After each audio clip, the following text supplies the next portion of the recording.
Welcome to Real Conversations, exploring the meaning behind the music. Hi, I'm Reverend Jeannie Kataoka. And I'm Al Yankee. Join with us for a deep dive into the inspiration and meaning behind the music of New Thought, as important New Thought artists share the story of their creative process and their spiritual journey. Real Conversations is a rare opportunity to take a look behind the curtain to discover the connections between the stories, the music, the artists, and you.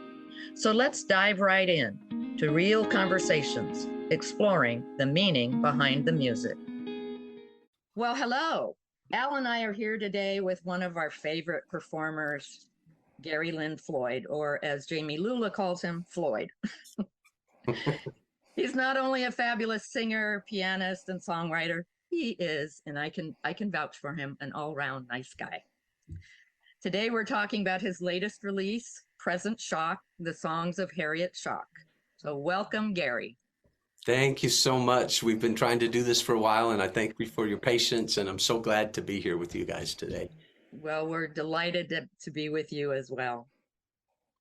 I know that Harriet has a rich and varied career as a singer-songwriter and performer, and she's written music for films and TV, and has even done some acting. One song we'll listen to in a bit is Ain't No Way to Treat a Lady, and that was a top 10 hit for Helen Reddy, and was nominated for a Grammy and went platinum, which means it sold over 1 million copies. While it's obvious that Harriet and her vast body of work is worthy of attention, I'd like to know how you got connected with her and decided to do an entire album of her work. I met Harriet when I was living in Venice Beach, California. I had moved from Texas. I had spent the first part of my career in Christian music for about 10 years, and then I came out of the closet and that all went away.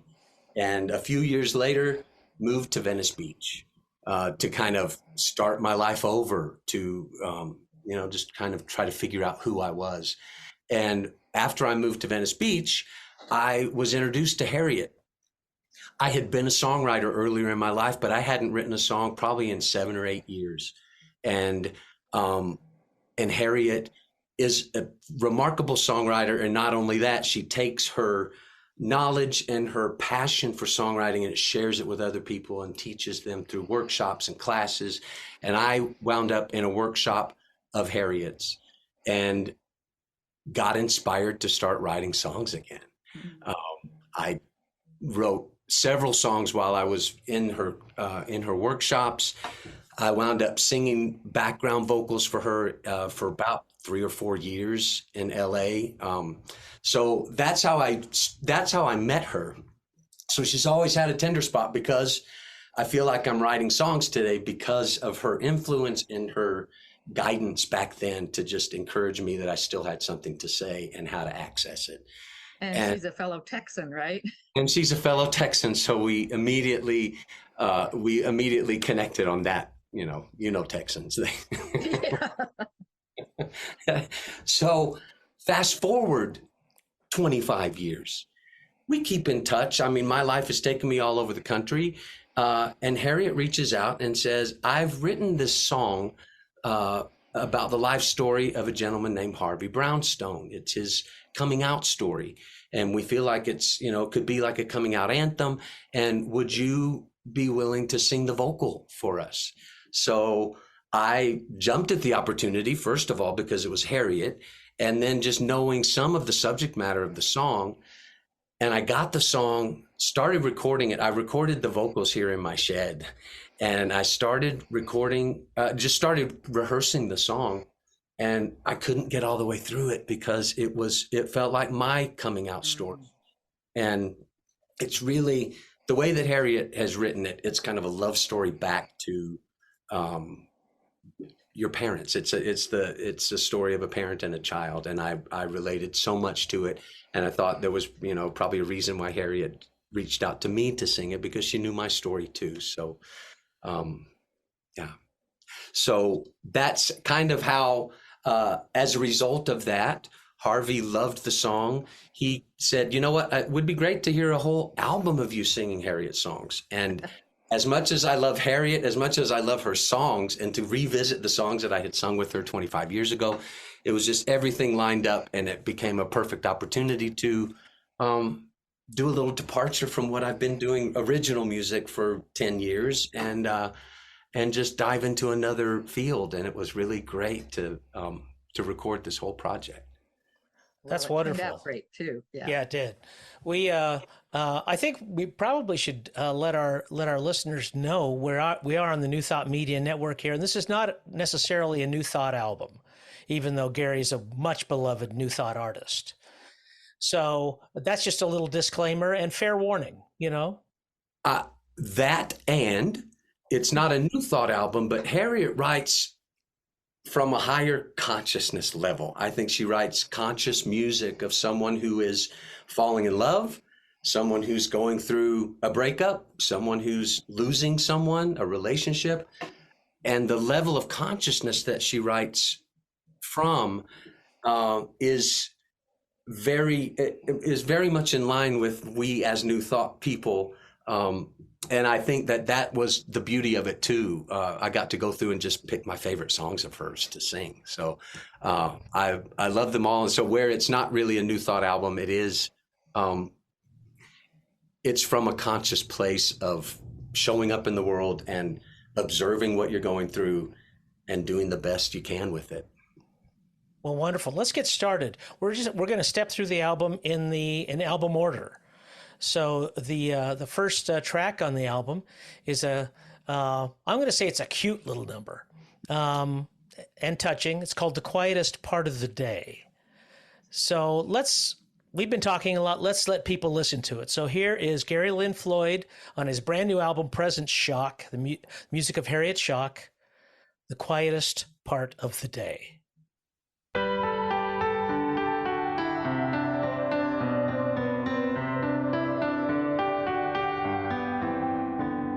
The quietest part of the day is the time the small hands on 4, the big ones on 9, and all is as still as the stars in the sky at the quietest part of the day.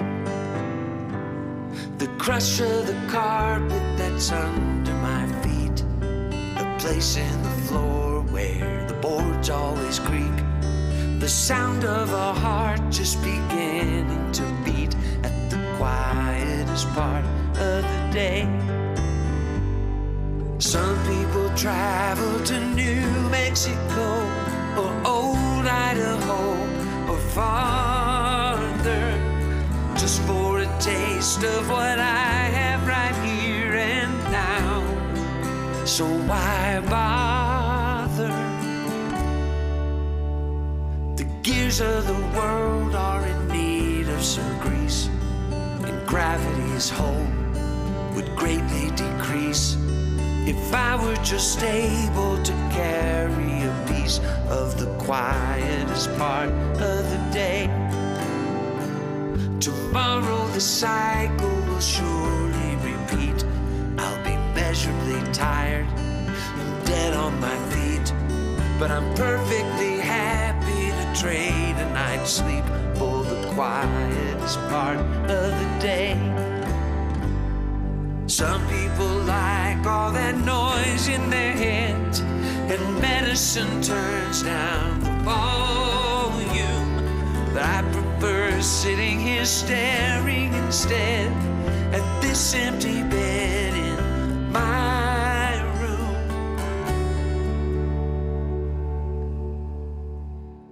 I take a breath out and another one in. The small hands on 4, the big ones on 10. I'm right where I am and not off where I've been at the quietest part of the day. And when it's all over and I'm looking back on what fell apart and what stayed on track, the one thing I'm certain that I want to pack is the quietest part of the day. The one thing that might just be hard to give back is the quietest part of the day.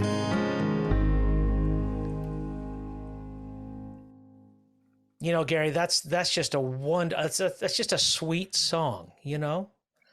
It's the first song I picked, and I love it because it took me, for me, quietest part of my day is laying in bed with two dogs that have jumped in bed in the morning and Danny, and it's quiet. And that's where my head goes is, oh, those sweet moments before everything gets started. It's just nothing like it. So it's the beauty of that. I think everybody can identify with that, at least those of us who don't just jump out of bed. I haven't been doing that in quite a while. I know what, you know, I mean, I roll over and I look at the clock, right? Doesn't everybody do that? Yes. You know, and you've got that wonderful eighth note accompaniment that rolls through there that it just sounds like a second hand to me. I don't know if that was a conscious choice or not, but Probably not. But and talking about the songwriting, that melody, you know, she's evoking a clock, and it sort of kind of circles around like the hands of a clock. Yes. And I love how she comes back around at the end to, okay, 5 minutes have passed. Yeah. Of, you know, of this moment where, okay, now I'm back in this moment again. And I just love it. And the melody is so much fun to sing. Yeah. It came out to me as a very visual song. I could see easily doing a video or even an animated version of that song. Oh, yes. Yeah. Righty, and the next one up is It Tears at Me. What would you like to say about this one? For me, this is like it's a love song, but the first part of the song, like the first verse to me is kind of the idea of showing up for yourself and being mindful and conscious, and that desire to be more is kind of what tears at you. And then as the song progresses, it kind of becomes a love song, someone coming into your life. And then at the end of the song, just acknowledging that, okay, people see what I show them, and I haven't been able to show all of me, and this one person can like see beyond whatever that is and connect. And so that's what it means to me. All right. Well, let's listen to Gary Lynn Floyd doing Harriett Schock's It Tears at Me.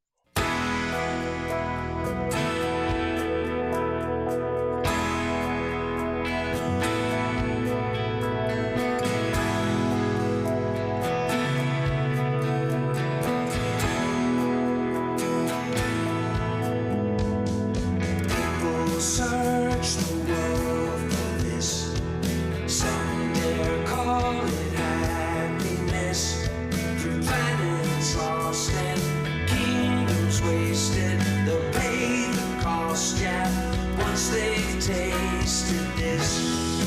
When we don't know about it, it's easy to live without it, I guess. But now I've found it, the hunger tears at me. It tears at me for my attention. It stares at me like my invention. Ecstasy, too sweet to mention this love.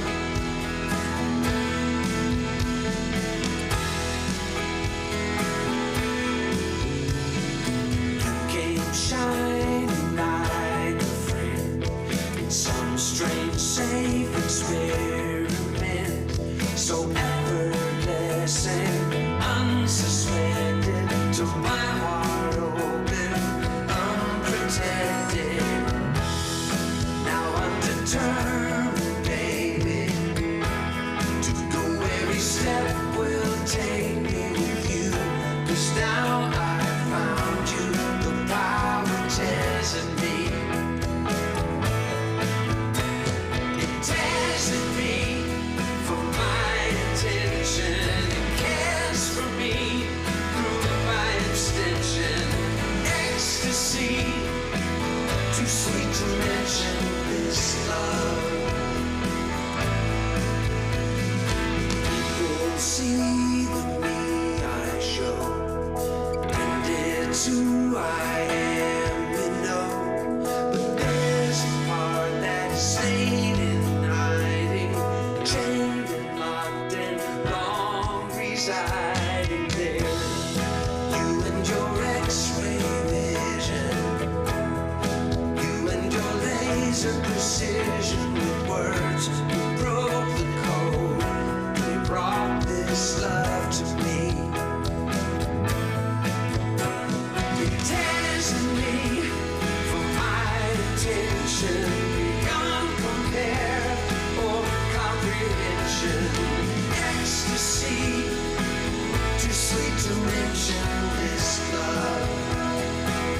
too sweet to mention this love.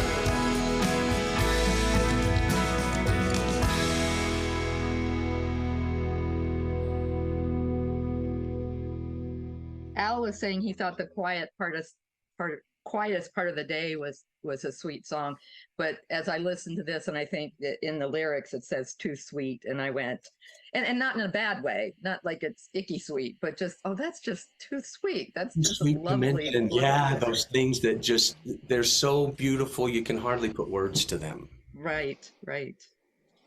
You know, the thing that immediately grabbed my attention was right in the introduction, and it's got nothing to do with lyrics, but it was the bass line that's got kind of a melodic. You don't really hear a lot of melodic bass lines, and right in the introduction, that's where the melody was. Yes. And there's actually that's my buddy Joe McKenna. Is he playing on the whole album? Because there's a lot of great bass playing on this album. He is playing on the whole album. He's the music director here at CSL Reno, and came and played on the album, and so that's all him. Well, you can pass kudos back to him, because I think I've got my notes here on all the tunes, and I'm always nice bass or great bass sound, or interesting bass or something like that. I got to give props to Cody Ray for producing the album with me. He's a friend that I've met through another friend here in Reno. He's produced Instrument of Peace, and then a couple of the cuts on my Then and Now CD that I did last year. So I think he did a remarkable job of production on this album too. So moving on to the next track, you didn't mention the title when you were talking about the Harvey Brownstone, but I believe this is the one you were talking about. Yes, this is, and I loved being able to give voice to somebody else's story and have it feel like it was my story. And that's one of the beautiful things of Harriet's writing too, is she can take a really specific situation and make it a universal, accessible universally to everyone. Everybody can identify something with it. Harvey has been such a great friend through the process too. He was the first openly gay judge to be appointed in Canada. And he officiated the wedding of Edith Windsor and Thea Sayer, whose marriage triggered the Supreme Court's overruling of the Defense of Marriage Act, the definition of spouse. So he had that whole career. And then he retired, and he has a talk show now called Harvey Brownstone Interviews that you can find online. He's one of the best interviewers I've heard.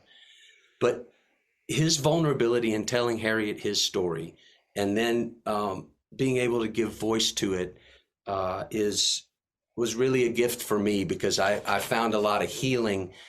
My parents have both passed, and I had issues with my dad and my mom, different ways. But it helped me in my healing to be able to give voice to this song, because it felt like my song, and I kind of felt them in the process kind of healing themselves too, if that makes sense. It makes perfect sense. I think we should let our listeners in on this very beautiful piece of music. So this is, once again, Gary Lynn Floyd singing I Am Yours.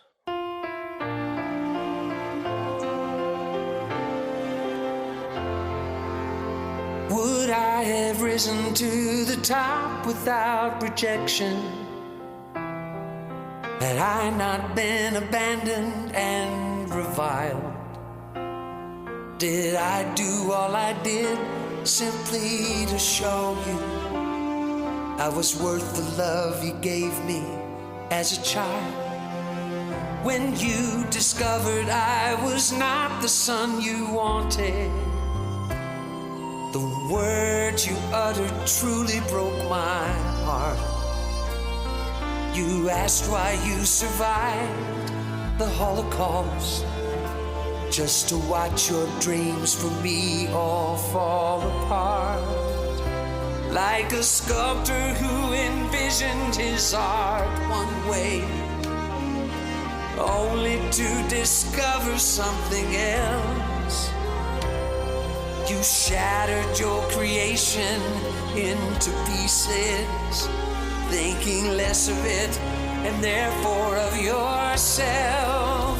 But I am yours, I've always been. I carry all the gifts you've given me within. And through my life, I'll prove myself to be the loving, honest person you made of me. The summer factory jobs plus typing endless papers, dirty houses that I cleaned to pay for food. When I came out against advice of law professors, and years later how they changed their attitude.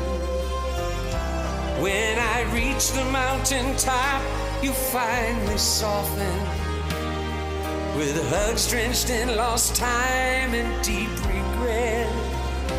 As I held you, it was worth all I had gone through, for this moment that my heart would not forget. 'Cause I am yours, I've always been. I carry all the gifts you've given me within.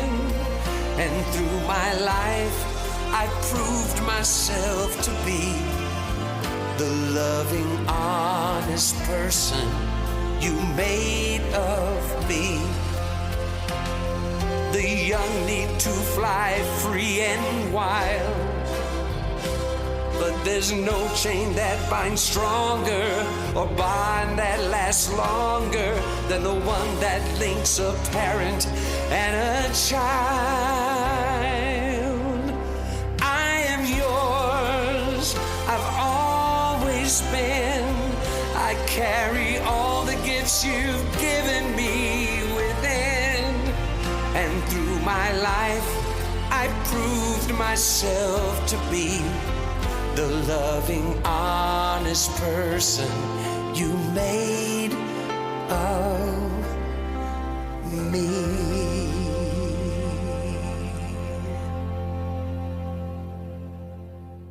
Well, I can certainly understand how that could be a hard song to get through. Mm-hmm. It was, and like I said, the cool thing is the healing that I experienced by getting through it. And just feeling those things, not be okay. I'd get choked up. I couldn't finish that line. I got to do it again. But it really was a really beautiful moment for me to be able to kind of heal some unresolved stuff with my parents and just go back to them, even if it's just energetically and spiritually, to say, "Oh, I get it," and look at you'd be proud of the person that I've become today. So Gary, when I ran into that same issue with having to get through a lyric in a song that is touching me, I don't have any secrets. Sometimes I choke up, and sometimes if I know I have to do the song, I just do it again and again and again and again to kind of get to the point where I can gut through it. I mean, do you have any tips or secrets for us singers out there, or do you do the same thing? Imagine everybody in the room's naked. that No. old chestnut. No. I really don't, other than just to remember that we, as we perform the song, as we sing the song, we're kind of representing the feeling too. So in order to allow other people to feel that, we kind of have to keep ourselves together, because then if we're, especially, I mean, just like in public, then it doesn't allow them, because then they're, worried about you, or, just thinking about that. So, but I don't have any specific thing that I do other than, I was recording, so that was good because I could just take a breath and come back in. But it's just, I guess, realizing that we have an opportunity to allow other people to feel those things. And so if we can keep it together ourselves, it allows them to, to feel those same emotions. I think what I appreciated about the song is, and you've been saying it, that how you felt healed, that the person looking back and saying, I wasn't the son that you wanted, but they seem okay with that. As you were saying, I energetically and spiritually been able to communicate with your parents that, look, I think you'd be proud of me now. And to have gotten to that place of healing. And I think that for me might have been the most powerful part of that it was able to evoke that. Yeah, it just kind of lifted that off, Mm-hmm. and yeah, I feel very grateful for having been able to sing this one for sure. The next one is, I think, quite touching as well. It's Because You Lived. And I think that Harriet is referenced right at the very beginning. She references Helen Reddy saying that, as you sang, I am woman. And that's the only time she says anything about it. But, that was one of Helen Reddy's big songs. And then to go on and talk about how that pulled me back from the brink of, when I was having to make a tough decision. I think she says a very dark decision. And I was just really into that as well. This song was written, it's another song that she gave voice to another gentleman's story. His name's Jim Keaton. Oh, okay. And he was a suicidal teen that was dealing with being gay and felt all alone. And he turned on the TV and Helen Reddy's on singing I Am Woman. And he felt, he was like, if she can be powerful like that, maybe I can too. And he wrote her a letter and sent it to her, thinking she's not going to, she won't respond. And she responded back, and they formed a friendship for the rest of their lives. And he in turn became an operator for Crisis Hotline, helping people who were suicidal to, he's helping them, save them as she did for him. So that's the backstory of the song.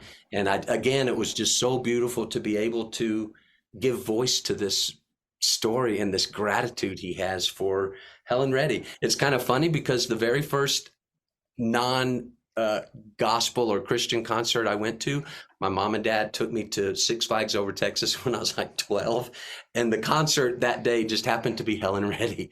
So that was my very first concert. So I've always had, a soft spot for Helen Reddy too. So again, knowing, that I loved her, and then hearing the story of Jim Keaton was just, a beautiful thing to be part of his healing too, because then here's his story in a song that Harriet has written, and, he gets to hear it played out in the music. So, So let's listen to Because You Lived.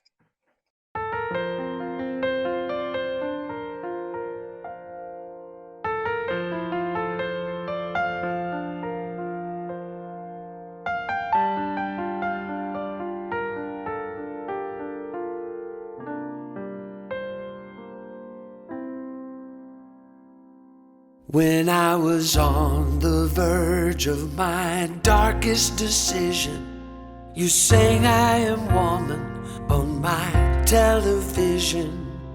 I found an address and I wrote you that day. I thought she'll never answer. No way. Your response cut through depression like a knife. And 50 years ago, you saved my life. We gave and gave and gave to one another. And I'm what I am from what we were to each other.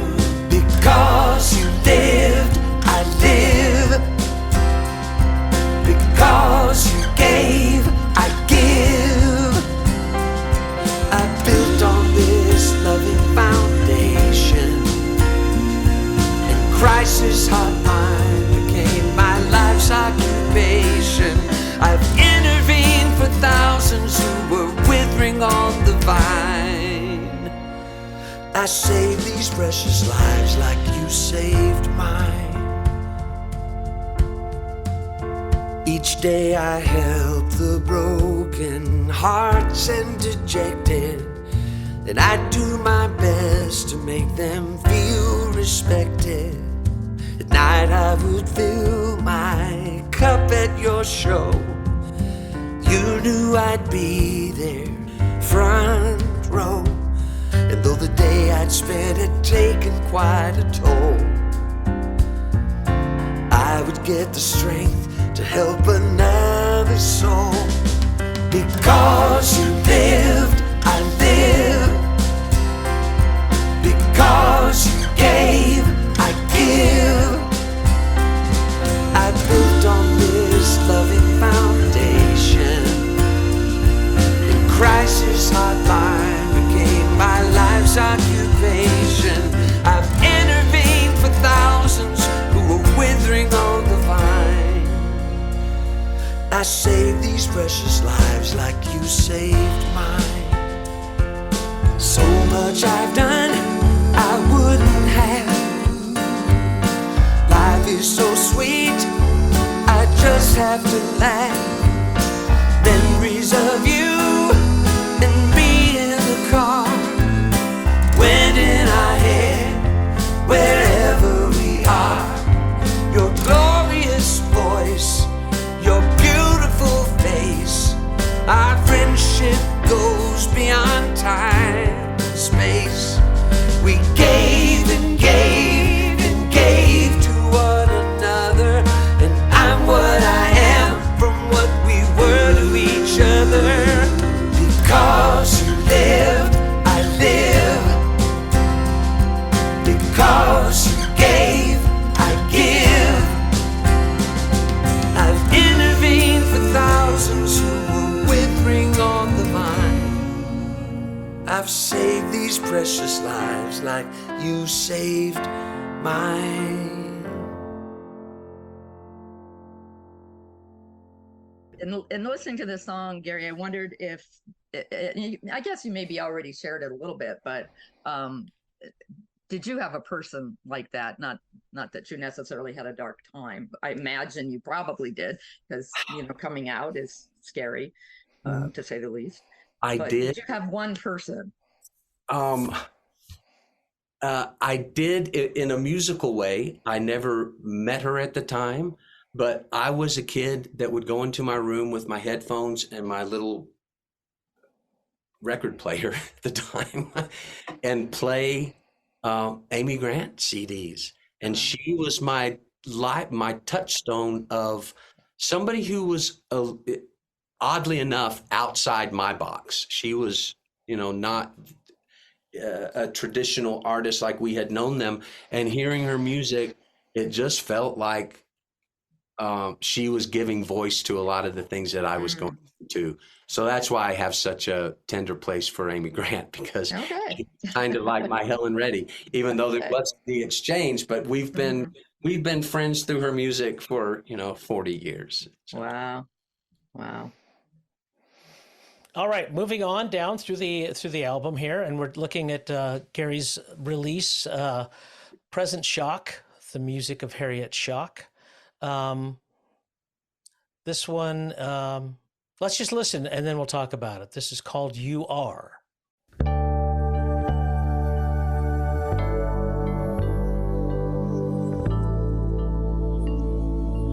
If we're gonna be children for the rest of our lives, why then pretend to be husbands and wives? If we're gonna be blinded by the tiniest light, why not admit that we prefer the night? Do we take out our toy swords and guns, or put out the white flag and run? You are my harbor, my knight in shining armor, and I wonder sometimes if you know all you are.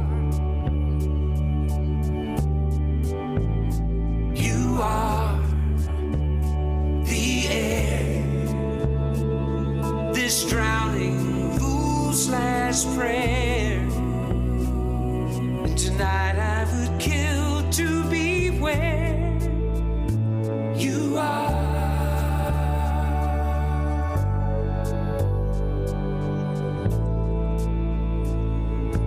If we're gonna stay hungry for the rest of this meal, I will confess at least how hungry I feel.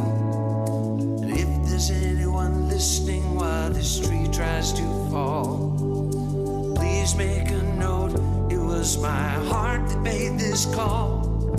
Sometimes the demons take charge and deal everyone the wrong cards.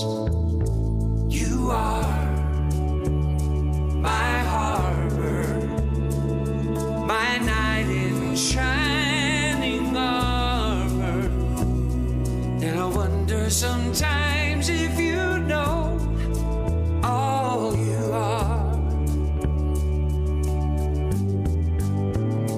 You are the air, this drowning fool's last prayer. And tonight I would kill to be where you are.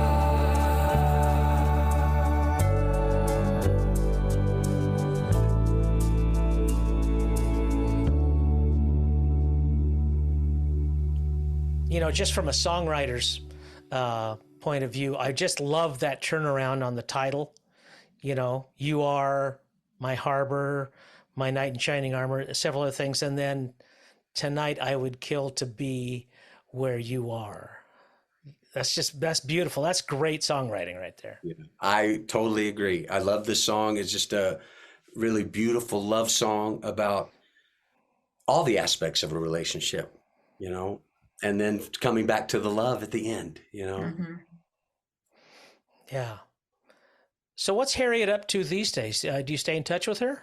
I do. In fact, I'm going to, oh, well, see, now we may need to edit this because I don't know if this is going to come out before Tuesday when I do this concert with her. Probably won't. Okay. But you're doing things with her.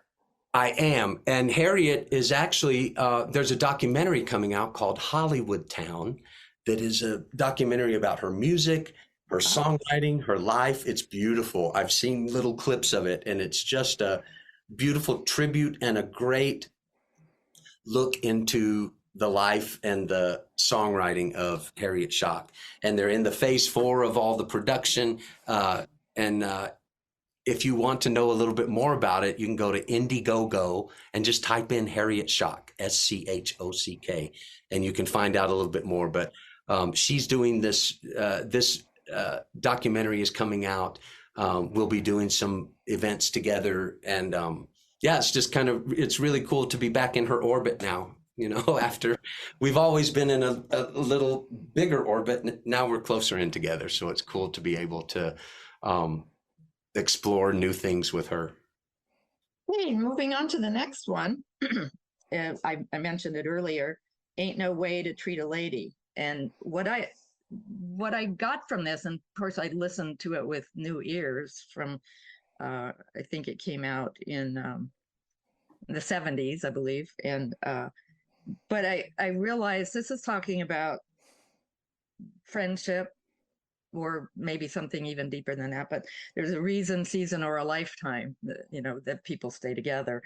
And this song is just kind of accepting what is. It's obviously kind of sad, but at the same time, you know, reason, season, lifetime. So why did you choose it? The original song was, this is the Helen Reddy song. Mm-hmm. So then it was a female perspective, but this is the male perspective of the song. Mm-hmm.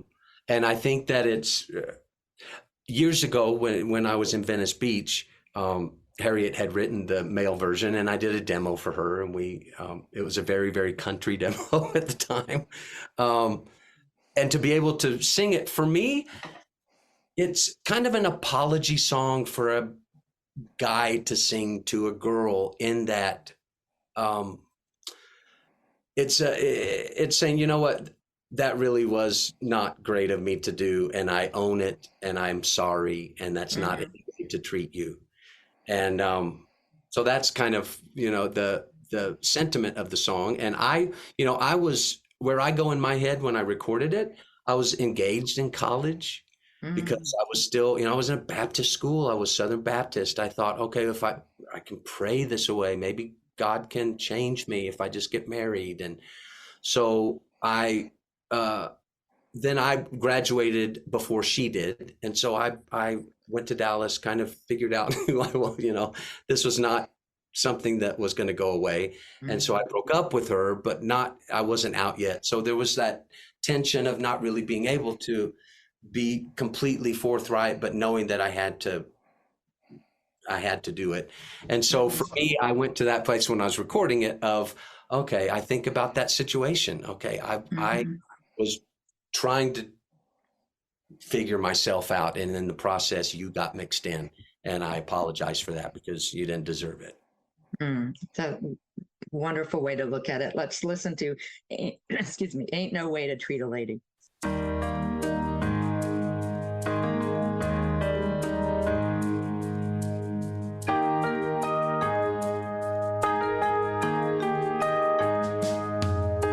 You said it was myself I was involved with, and then you started to cry. I guess I never found a way to hear what you were saying till you told me goodbye.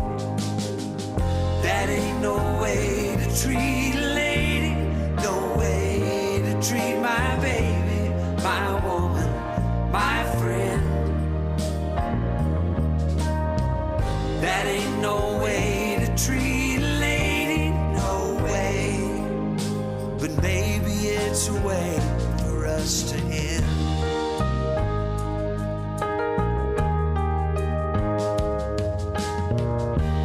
You were busy being a picture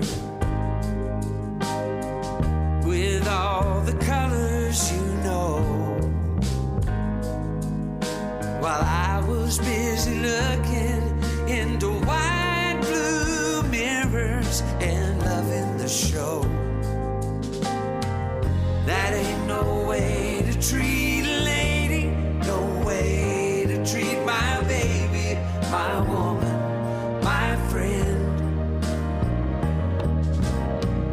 That ain't no way to treat a lady, no way. But maybe it's a way for us to end.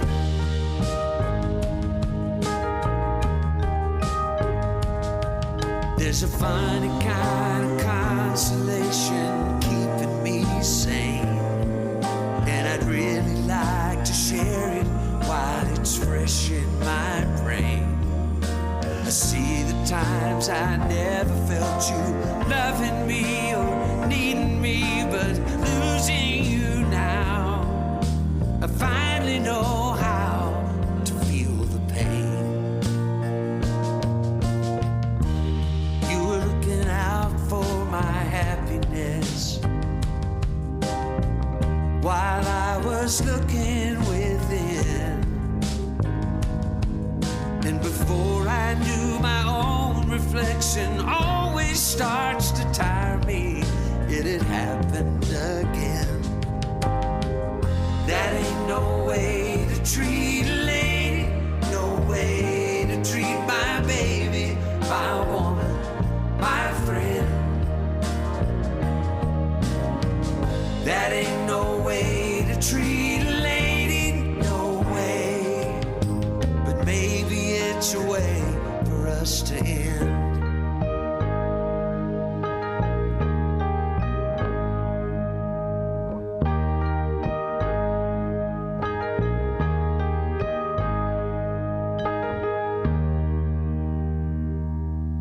Yeah, that's really touching and warm and fuzzy. And even though it's sad, it's still, I like it. Well, in the same way, the next song, Worn Around the Edges, is I think on the surface it's a love song between two people, but that title line there, the hook, is it kind of is something more. It speaks to me. Well, I maybe should let people listen to it, but I'm going to go ahead and start now that I've started. It speaks to me of the affection that a lot of us feel for things that are kind of a little worn out, that maybe show their age, have been used, but because of that, they have a patina of what's gone on and the love and the effort that has accompanied their existence. A Velveteen Rabbit story. There you go. I love that. Yeah. it's you have to experience enough to just like get to the deeper kind of good stuff. And that's what this is about for me is, I'm not the youngest. I'm not the best looking. I am worn. I have been like chewed up and spit out by life, but I am here with you. It's kind of a love song about finding that in unexpected ways, Well, let's let people listen to it. This is Gary Lynn Floyd, Worn Around the Edges.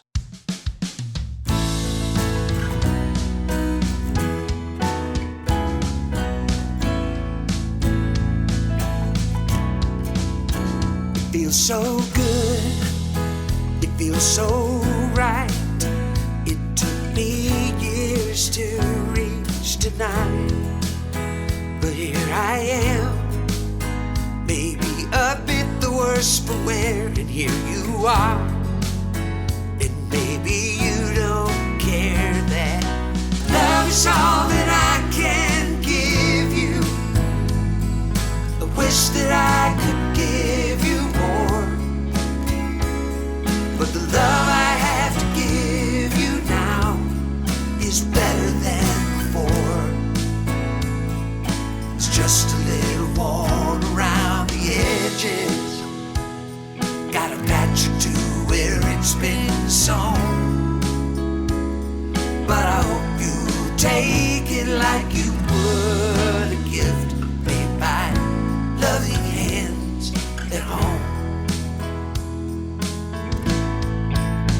It's been so long, I've walked so far, now I'm back to where you are. I've been through fire, I've been through emptiness and shame, I've changed a lot, but I love you the same. And love is all that I can give you. I wish that I could give you more, but the love I have to give you now is better than before.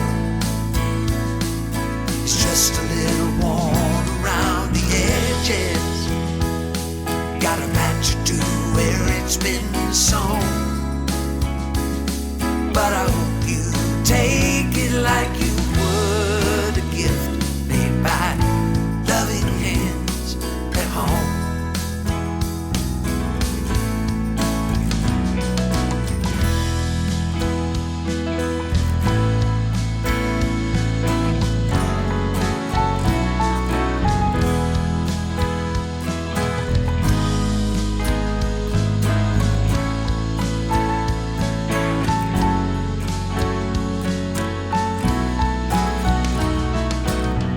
Is all that I can give you. I wish that I could give you more, but the love I have to give you now is better than before. It's just a little worn around the edges, got a patch or two where it's been sewn, but I hope take it like you would a gift made by loving hands at home. It feels so good, it feels so right. It took me years to tonight.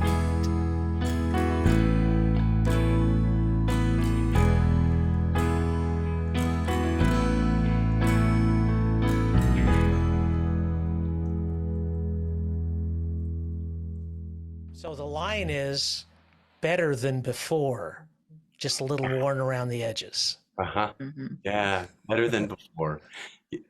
Yeah. I think everybody here on this little chat can identify with that.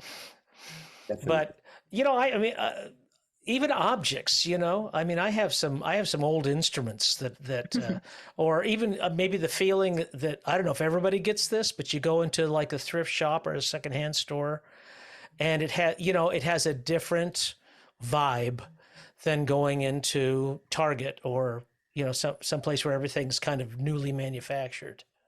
It's just like the soul has kind of rubbed off on those things. And, soul has kind of appeared a little bit more in our lives once we've been around the block. Yeah, nice. The next song is Search. So let's listen to it first and then we'll talk about it. This is Search by Gary Lynn Floyd, written by Harriett Schock.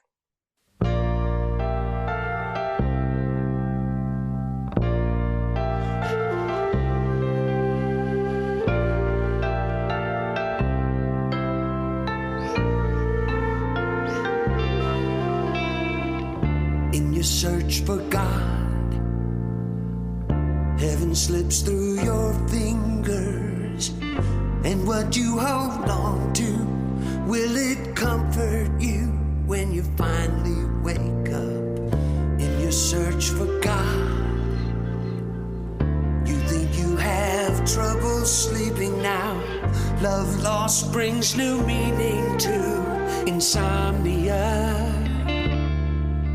You'll be down on your knees in ways you never dreamed of. In your search for God.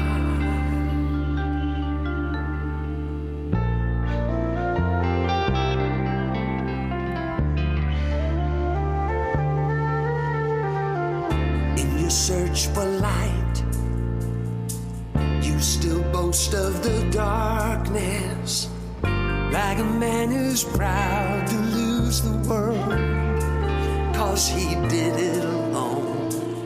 When you see the light, it will not be shining on her face, yet you'll know each curve of her from memory. You'll be down on your knees in ways you never dreamed of.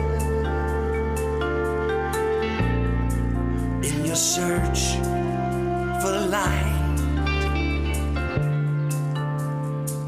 she talks to me. I know her heart. She cries with me.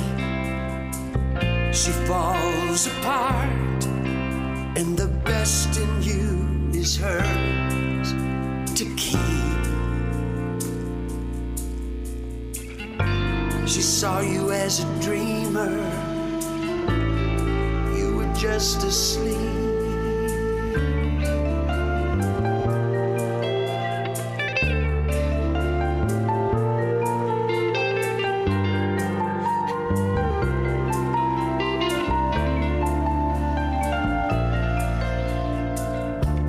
Search for love, you will always look for her again, and your quiet moments will not quiet you with that war in your heart. In your search for love, you will pray it's never quite too late, when the things she said have made you see the light. In ways you never dreamed of. In your search for love.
with that title, you don't know what to expect. But so why did you choose it? This one is the one that's still kind of a mystery to me.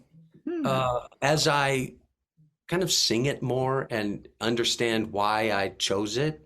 I love the beginning. In your search for God, heaven slips through your fingers. And for me, personally, it's kind of a song back to the people that I knew in my Baptist evangelical world. And it's a melancholy song. You know, it references a she talks to me, I know her heart. To me, that represents several things, one of them being God, actually. I felt the same way. You know, and I love the production of this one. I love the flute. Cody playing the flute is awesome. The end part, I just kind of let the recording go, and I just played it out on the piano until I messed up, and then we kind of faded it out. So for me, there's a lot of soul in the production and in the music and the feeling of it. And honestly, I find something different in it every time. But it's all connected to it's connected to my spirituality and to other people's spirituality, and to the idea that maybe you are searching for God, but you're missing the point because you're excluding people and you're judging people. And so that's what it is for me. What was your interpretation? Yeah, I think the same. And even though it changes from the search for God, and then I think later in the lyric is search for love. Love is another word for God. So it just kind of changes, not exactly the perspective, but if they didn't relate to the word God, because that has baggage, what about using this word and how do you relate to that? I think it's easy to see why it's still a mystery to you, and that it means something different to you every time you sing it. Well, and I think that there's the line, you'll be down on your knees in ways you never dreamed of in your search for God or your search for light. To me, that's for all of us, of that moment of just realization of, oh, I could have done it a different way. I could have done it a better way. And it's kind of that, for me, it's that self-forgiveness of just kind of being brought to in that moment of, oh, okay, yeah, I see it a little more clearly now. There's that, these are, there's some melancholy in this whole album, but I think that it's done in a way where it's more of an invitation to dip your toe in that just a little bit, just to kind of, see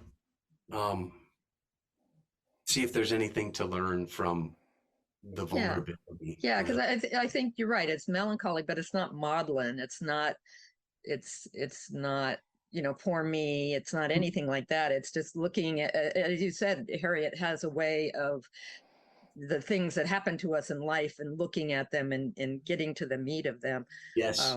And what can we get out of it? And I think, as much as Al gave the caveat at the beginning, this is not necessarily a New Thought album. Yeah, maybe it is. I agree. So I want to, before we move on from there, you guys said all the things that I was thinking too. So I'll sign on with everything you just said. And compliment the flute playing, of course, but also some really nice guitar playing and somebody on vibes. Is that right? Oh, yeah. This is a funny story of the production. So the vibes, the guitar, yes, the guitars, Cody playing guitars too, and the whole production. The vibes were double of the piano part. Okay. And then toward the end, if you listen, they come in on some phrases and they go away on some phrases, and they come in. And the story about that is that, Cody in his Pro Tools just went, okay, well, let's just swipe this. And so toward the end, he just kind of swiped through the vibes for that, for the instrumental part at the end. And so it kind of created this cool, spontaneous, oh, well, they're back in now, and now they're not. And yeah. Oh, you noticed that. Cool.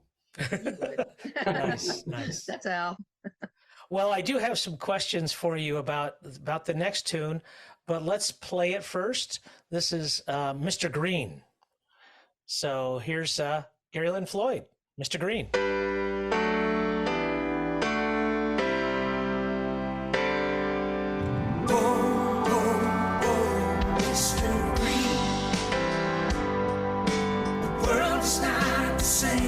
Since you came into the scene, the truth falls down on deaf men's ears. They don't know what it means, but I hear you, Mr. Green.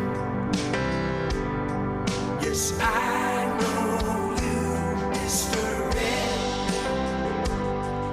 You stopped being a stranger when I first heard what you said. See the golden sun go down, the road's just in bed. It comes back round, Mr. Red.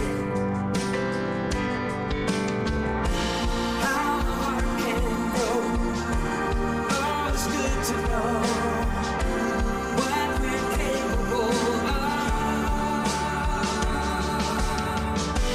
Writing symphonies, sailing on the seas, rising from my knees.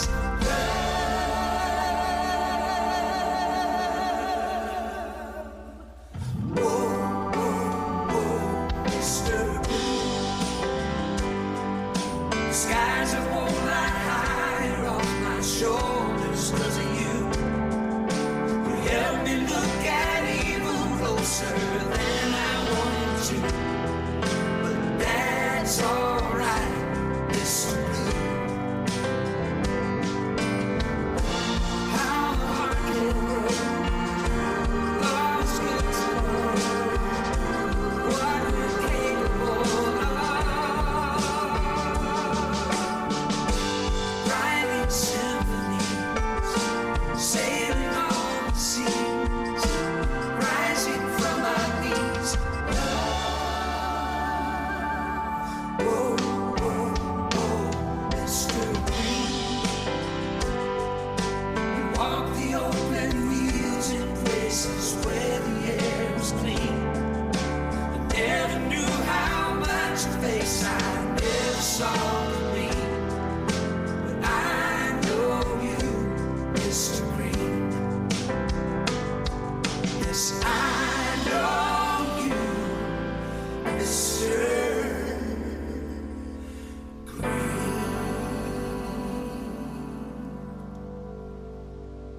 So, Gary, I have to admit that I'm not sure who Mr. Green and Mr. Red and Mr. Blue. Mr. Blue.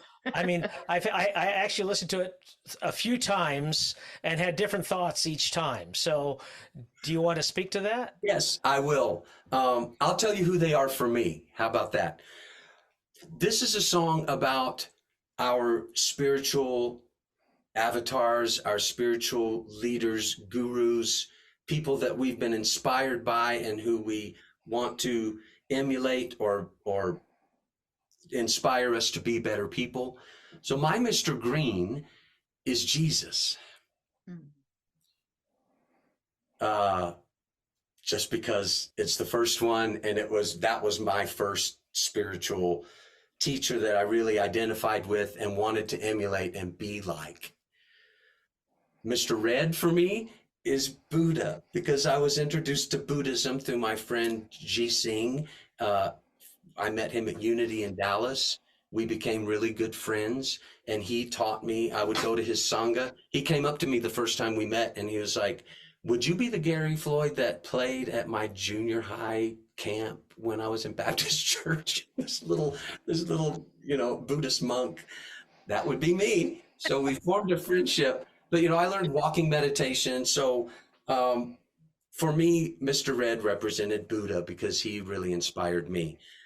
Mr. Blue for me is any of my other inspirational spiritual presence that have inspired me. Ernest Holmes, Neville Goddard, Abraham Hicks. You know, there are so many, but they kind of get put into Mr. Blue for me. So for me, this song is just about the people that have inspired us, and they, you know, you could have any Mr. Green, Mr. Red, or Mr. Blue. And then maybe the last Mr. Green is just an acknowledgement that it's in all of us. And so it could be like we are actually that. I was so far away from where you were. Tell me where you were. Tell me where you were. Okay. I mean, because I went through some obvious things, but after like maybe 3 or 4 listenings, I settled on Mr. Green being the environment or environmentalism. Perfect. Yes. You know, because I was really trying to make a connection there, and then Mr. Red being our passion, nice. Whatever that is. Yes. And then Mr. Blue being sadness or depression. Oh, I love all of those, and that's the beautiful thing about Harriet's music is that we all have our different interpretations. Gene, what was yours? Do you recall? I kind of got lost in it all, and I really didn't come up with anything specific, but I really like what both of you said. I wanted also to make it feel like a gospel song a little bit because for me it is that gospel thing of I feel like I'm a better person because of the influence and the teachings of these avatars that have been here. And, you know, for me, it's just kind of a celebration but I love the environment and passion and, you know, melancholy, because that too is, you know, I think it could just be anything for anybody. I think it could. And that's, you know, like some of the other things, you know, leaving that bit of openness or mystery is really the hallmark of a great songwriter. Great lyric writer. Absolutely. Absolutely. I do want to also, before we move on, ask you about the background vocals. You got some help on the background vocals, it seemed. I heard a female voice. Yes. There are a couple of females. Misty Ray is probably the voice, the higher voice that you heard. Lisa Ramage, who also is on the music team at CSL Reno, she did some vocals for me. Cody is Misty's son. And I met Cody through Misty, and I met Misty through Joe McKenna. So I mean, it's, you know, Reno has been a lovely place to be for the last few years, and I'm really grateful for the community here. And but yeah, those vocals, Misty is an amazing singer, and she was really good. I mean, she was really like on your vibrato. She was you know, tight with your vibrato. Yeah. It's nice. I love singing with her. Well, before I just back out here, where can people find more about Gary Lynn Floyd? Go to GaryLynnFloyd.com. All my catalog of music is there. If you stream, just go to any of the streaming platforms, Spotify, Apple Music, Pandora, any of those. Or, you know, friend me on Facebook or Instagram. I'm better on Facebook because I'm old, but Instagram I'm trying to figure out so I don't get left behind. Any of those places. So the last song and on the album, and it made me cry, but it's called The Last Love Song. I love it. It's the ultimate love song. It's my song for Danny. I feel like I've found my person, and that, okay, Danny, when he was younger in life, he was a dancer. And so it's kind of cool for us because you say, I'll be your last love song if you'll be my final dance. It's kind of the back and forth. And I just love it. It's a song about finding your person and the gratitude that comes with it. Well, let's go ahead and go out with Last Love Song, written by Harriett Schock and performed by Gary Lynn Floyd.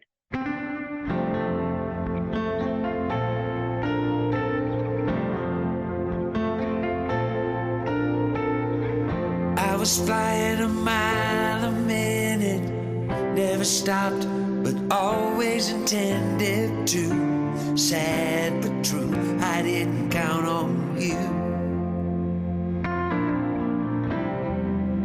I had made a firm decision, unaware of what this collision could do. My heart just grew, I didn't count on you. You say I'm your last love song. You bring me such sweet romance. Well, I'll be your last love song if you'll be my final dance.